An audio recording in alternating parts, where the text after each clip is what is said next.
Once upon a time, in a small village at the edge of a vast kingdom, there lived a man named Marcus. He was not a king, nor a warrior, nor a wealthy merchant.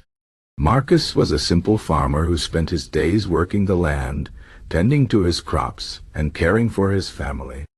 But Marcus was different from the other villagers in one important way. He had learned the art of accepting death through the teachings of the Stoics. Marcus had not always been this way. In his younger years he feared death like everyone else. The thought of losing his loved ones or his own life filled him with dread. But one day, an old traveler passing through the village shared with him the wisdom of the Stoics.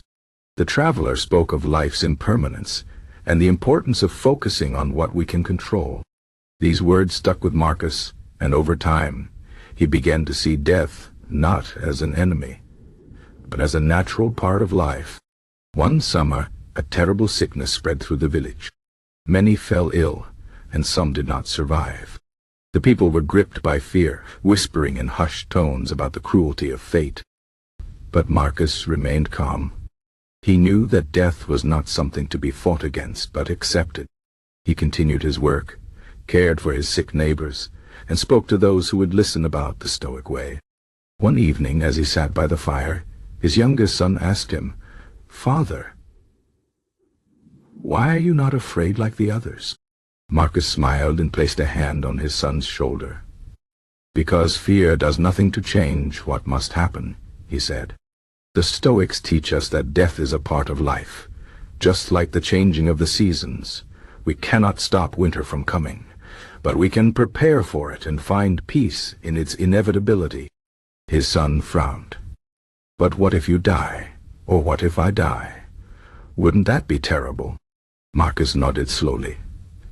"It would hurt, yes, but pain is not the enemy. The enemy is the fear that robs us of the joy we have now. If we spend our days fearing death, we do not truly live." The Stoics tell us to remember that everything we love is on loan to us. Our families, our friends, even our own lives. When the time comes to return them, we must do so with grace. When? The boy thought for a moment. "So we should just accept it? We should do more than accept it," Marcus replied.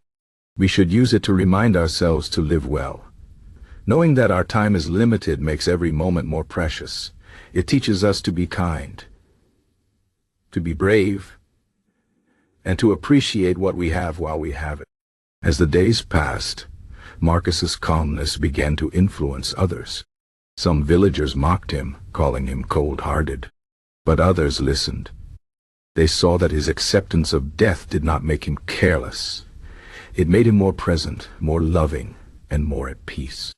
When his dear friend fell ill and passed away, Marcus mourned but did not despair. He spoke at the funeral, reminding everyone that grief was natural, but suffering came from refusing to accept what could not be changed. Years went by, and Marcus grew older. His body became weak, and he knew his time was near.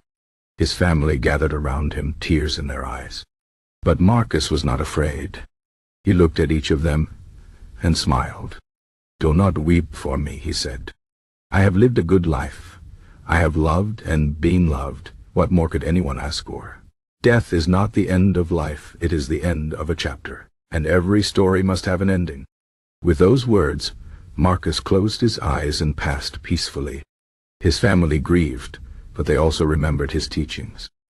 They knew that his acceptance of death had given him a strength they had never seen before.